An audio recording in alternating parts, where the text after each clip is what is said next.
五一黃金週就到啦嚇，好多老友記咧一定係諗住出去旅遊嘅。不過今次落個決定，帶老婆同埋仔仔喺白鵝潭大灣區藝術中心啊，體驗2日1夜嘅特種兵之旅，準備好未？準備好啦！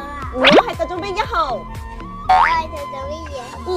我係特種兵3號 ，Let's go！首先咧，我哋嚟到咗老婆心心念念嘅白鵝潭大灣區藝術中心啊！嗱，作為咧藝術中心，未來呢度會有好多一流嘅藝術盛會上演㗎。藝術中心嘅周邊咧就收埋咗好多寶藏景點同埋好食嘅餐廳喎，吃喝玩樂一站式嘅體驗啊！家陣我哋就出發逐一感受啦。5一咧就正式開放㗎啦，到時咧夜晚開咗燈，仲有燈光秀睇，好靚㗎。跟住咧，我哋就嚟到咗聚龍古村。聚龍古村係中國傳統村落，村入邊出現過唔少名人㗎，有近代中國從事英語教育嘅先驅廣州報刊創業先驅鄺其照先生，仲有港澳著名嘅黃金巨子鄺恒石先生。行喺條村度咧都不知幾寫意啊！街巷結構完整，建築兼具中西特色。想體驗下小橋流水嘅，嚟呢度就冇錯啦。中午我哋去咗間老街坊推薦嘅飯店，聽講好多街坊咧都當正呢度係飯堂㗎，正宗粵菜傳承。老婆最中意嘅咧就係花膠湯㗎啦，而樂哥咧就推薦大家試下呢一個薑蓉焗海鱸噃。仔仔咧就好中意部渡輪噃，見唔見到對面啊？我哋而家就搭船過去，今晚就喺嗰邊食飯啦。嗱，我身後咧有個白鵝潭藝術中心碼頭啊，咁啊大家其實咧可以坐船去到對面去到白天鵝飲翻個茶，瞓翻晚靚覺。下晝我哋嚟到咗被稱為小歐洲嘅沙面，梗係要嘆翻個下午茶啦。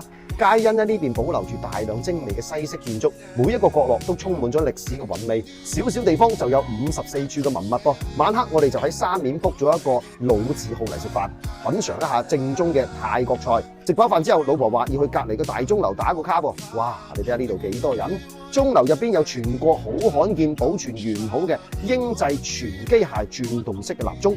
大鐘樓嘅鐘聲曾經係廣州市宣佈時間嘅標準，好威水㗎。因為聽日仲有行程啊，晚黑我哋選擇直接喺白天鵝賓館住翻晚。呢度係中國第一間嘅5星級酒店。嗱，呢度每一個角落咧都保持住東方審美嘅沉穩同埋優雅。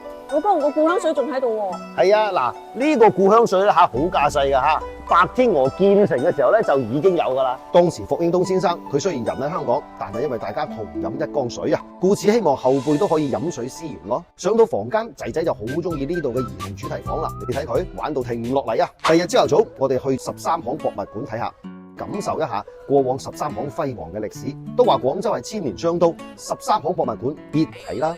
離開博物館，正門前行大概100米，有部麗麗小巴可以去到永慶坊㗎。記得喺節假日同埋周6日先至有車啊！我哋咧就選擇喺永慶坊坐荔枝灣嘅遊船去到泮塘五約。泮塘五約咧係一條有完整嘅清代格局肌理嘅900幾年寶藏古村落，引入咗好多藝術家嘅工作室啦、傳統文化展示交流空間。出門見生活，入門品藝術，一定要嚟行翻下啦！中午我哋喺一間私房菜館食飯，睇下呢度入邊嘅荷塘月式燉花膠係咪好有意思咧？老婆咧而家真係離唔開花膠啦，而仔仔咧就中意食呢一個乳鴿，仲有佢哋嘅泰北香焗螺絲蝦，正啊！嗱，下晝咧我哋揸緊時間咧去陳家祠睇睇啊，走！打卡。